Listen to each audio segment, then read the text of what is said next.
Hey guys, I got a nice camera and I'm gonna use it for videos and stuff now. Hopefully the quality's better. Hopefully the content's better. I figured I would do a video of me answering those mental health questions you guys had that I asked you about last week on my Instagram story. And I figured that I could just answer them this way through a video as opposed to just posting about each individual one. I thought this would be a fun way to do it. So I'm gonna pull up the questions here a second. Boop, boop, please go, boop, boop. The first question, was the process of getting NWSL leave hard? I don't know how it works, but super interested. This is a tough question. I would say like both yes and no. I really didn't know how leave worked either. I knew you couldn't just like say I'm not playing and then you're good. You have to like go through steps and processes. It was way harder than I thought it'd be. The process, not gonna lie, was like honestly a little bit annoying. What to do was I had to meet with my therapist and she had to write me a treatment plan that would be submitted to the league and then the league could approve or deny it.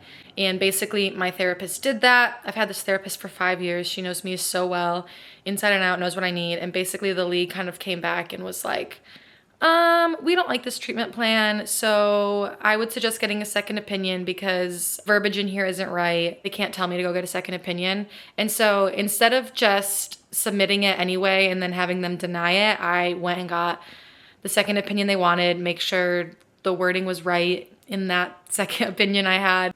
They ended up approving it. It was just like so many extra meetings I had to do. See, it created a lot more stress and I had way more anxiety trying to get this approved. I just felt like there were way too many hoops to jump through, but I think for both the league and the players association side, it was really beneficial to like walk through this because this is a newer process, getting all the kinks worked out and hoping that for the next person it's smoother than what it was for me.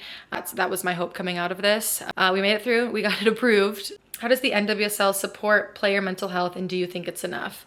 I think it's obviously gotten so much better than when I first started in this league and that's really important. They have provided, I think there's league-wide therapists that are available to us that we can use free of charge. But I think it's a great resource for people. And I know like teams individually also usually have their own team therapist, which is so great. I do think there should just be more talk amongst teams just in general about mental health leave, about like having days off, what that looks like, and just any additional resources that may be useful beyond a therapist, whether that's like wellness centers or whatever people need to have good mental health. Make sure that those resources are available to us, I think is important. How did you recover from panic attacks and controlling them in the future from happening?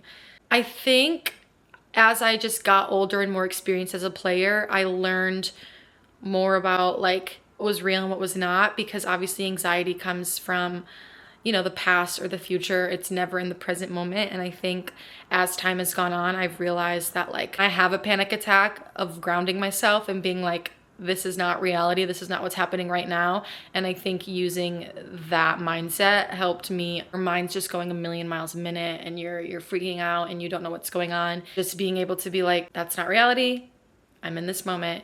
My anxiety is not in this moment. It's in the past and the future. I think that is something that really helped me. It's hard because not like you can obviously do stuff to hopefully prevent it or you can put yourself in the right mindset. But I think for me, it's hard because like I know they'll still happen. And so it's hard to be like 100% preventative. And so I think it's just knowing yourself and knowing the tools you need to get through those things.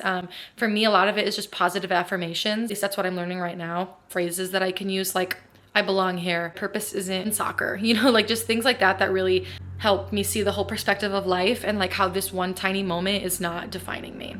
How is Bethany? Great question. I'm doing really good. I think I've learned so much in the 2 months that I've had off. Being able to slow down and really listen to what my mind and my body's telling me has been so beneficial. I've been able to meet with incredible people who are speaking life into me. I'm just learning a lot about myself, who I am outside of soccer, and how my value is so much more than what I just bring on the field. It's just seeing the bigger purpose of my life, I think, has been one of the most rewarding and refreshing things to just talk about. Do you work with a sports-specific therapist in your journey to rediscover your love for the game? The therapist I have, she has a lot of athlete clients. And so that is definitely an area that she is well versed in and knows really well. And so it's really nice being able to talk to her because she's like, I see this across so many athletes, like your feeling is not out of the norm. And I just think like having a therapist who understands where you're coming from is really important because obviously the job I have is rare and unique. And so the fact that she has